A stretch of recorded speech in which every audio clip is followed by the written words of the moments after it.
Assalomu alaykum azizlarim, salomatmisiz? Sizlar bilan yana ko'rishib turganimdan juda ham xursandman. Demak, sizlar uchun asosiy vazifa bu YouTube kanalimizga a'zo bo'lish hamda Instagram kanalimizga ham a'zo bo'lish. Instagram kanali mana bu videoni pastida opisaniyada turibdi. Albatta kirib kanalimizga a'zo bo'lishni unutmang. Meni qo'llab-quvvatlasangiz, men sizlarga bepul darsliklarni doim chiqarib tayyorlab turaman. Shu sababli qo'llab-quvvatlashni yo'li nimada desangiz, albatta Instagram kanalimga a'zo bo'ling. Xo'p, azizlarim, demak, 2-sinf 19-bet, 8-9 misollar. Bu yerda demak tenglamani yeching deyilgan. Tenglamani demak yechishni boshlaymiz. Xo'p. Demak, birinchi bo'lib noma'lum son qatnashgan qavsimizni yozib olamiz. 254 plus x teng deymiz. Tenglikdan so'ng 665 ni yozib olamiz hamda joyda plus 165 tenglikni bu yog'iga o'tkazib tashlaymiz. Bu yog'iga ishorasi o'zgarib o'tadi. Minus 165. Xo'p, 254 plus x teng 665 dan 165 ni ayiramiz. 65 dan 65 ni ayirsak 0, 600 dan 100 ni ayirsak 500 qoladi. Xo'p. Endi x teng yozib olamiz, 500 ni o'zini yozib olamiz hamda mana bu 254 tenglikni bu yog'iga minus bo'lib o'tadi. Ya'ni, qarang, 10 ga x ni qo'shsangiz 15 bo'ldi. X nechiga teng? 5 ga teng. Ya'ni 10 ga qaysidir sonni qo'shsangiz 15 bo'ldi.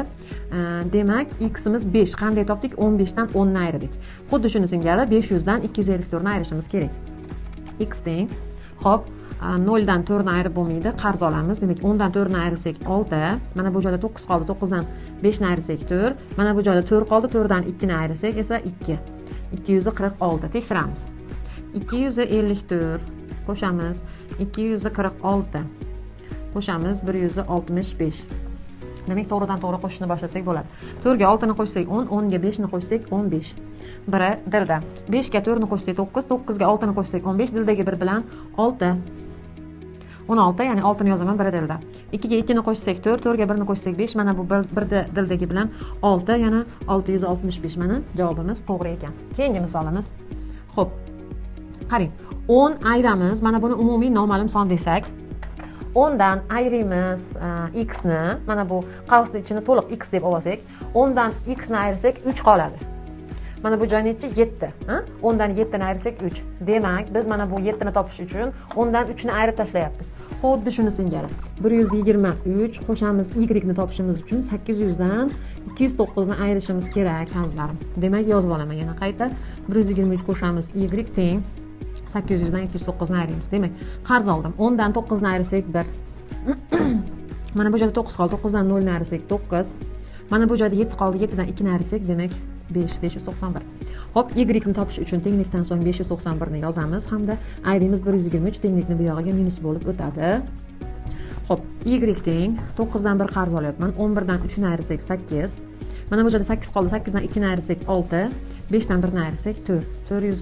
468. Demak, 800 minus 123 qo'shamiz 468 teng topamiz endi.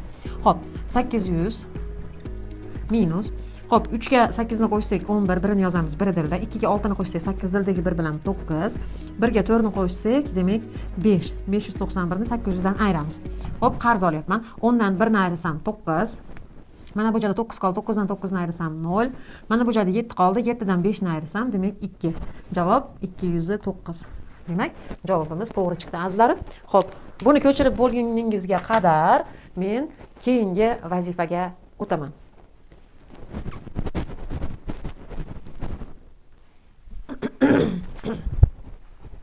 Keyingi vazifada kitobingizda demak rasm berilgan. Katakchalarni hisoblab, aynan mana shu shaklni chizing va sizni daftaringizda u qanday shaklni hosil qildi va uni millimetrlarda perimetrini toping deb berilgan edi. Demak, yaxshilab e'tibor bergan bo'lsangiz, har biri 5 katakdan iborat. Demak, 5 katakli kvadrat chizamiz. Mana bu tomonda ham 5 katak, bu tarafda ham 5 ta katak berilgan. Demak, bizda kvadrat hosil bo'ldi. A, B, C, D. Endi A dan B gacha 5 ta katagimiz, demak 25 millimetrni hosil qiladi. B dan C gacha ham 25 millimetrni hosil qiladi. Ya'ni 2 cm u 5 millimetr, bu 25 millimetrni hosil qiladi. C dan D gacha ham 25 millimetr.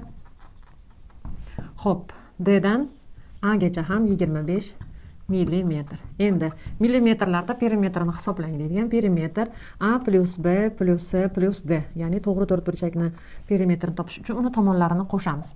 Demak, 25 millimetrdan bizda nechta? 1 2 3 4 4 ga ko'paytirib qo'yamiz yoki mana shu 25 ni 1 2 3 4 ta 25 imiz 4 kara 5 20 nolni yozaman, ikkisi dilda 1 2 3 4 4 kara 2 8 dildagi 2 bilan 10 bo'ladi. Mana 100 millimetr. Ya'ni biz 25 ni 4 ga ko'paytirishimiz uchun 4 kara 5 20 nolni yozamiz, ikkisi dilda 4 kara 2 8 dildagi 2 bilan 10 millimetr hamda javob umumiy 100 millimetr. Ya'ni 25 qo'shamiz 25 qo'shamiz 25 hamda yana bitta 25. Demak, 5 ga 5 10, 10 ga 5 15, 15 ga 5 20. Mana bunaqasiga hisoblasak ham to'g'ri chiqadi. Mana 2 dilda. 2 ga 2 4, 4 ga 2 6, 6 ga 2 8 dildagi 2 bilan 10. Mana qo'shsak ham yoki ana shu bir xil sonlar bir-biriga qo'shilayotgani uchun ularni sonini sanab, ana shu songa ko'paytirsak ham bo'ladi. Ya'ni 25 dan 4 ta. Demak, 25 dan 25 ni 4 ga ko'paytirsak bo'ladi. Yokida har birini bir-biriga qo'shib chiqsak ham bo'ladi. 100 millimetrni hosil qilar ekan javob. Bizda demak kvadrat hosil bo'lgan. Qanday shakl hosil bo'ldi deb savol bergan. Va uning perimetri teng ekan 100 millimetrga. Mana azizlarim, demak masalani ham yechib oldik. Doska skrinshot qilib sizlarga tashlab beriladi va siz videoni pauzaga qo'yib bemalol ko'chirib olishingiz mumkin. Va siz bu videoni qayerdan kuzatyapsiz? Qaysi viloyatdan? Andijon, Namangan, Farg'ona, boshqa har biringiz yozishingiz mumkin. Kommentariyada men har birini o'qib chiqaman. Va andijonliklar uchun yangilik bor.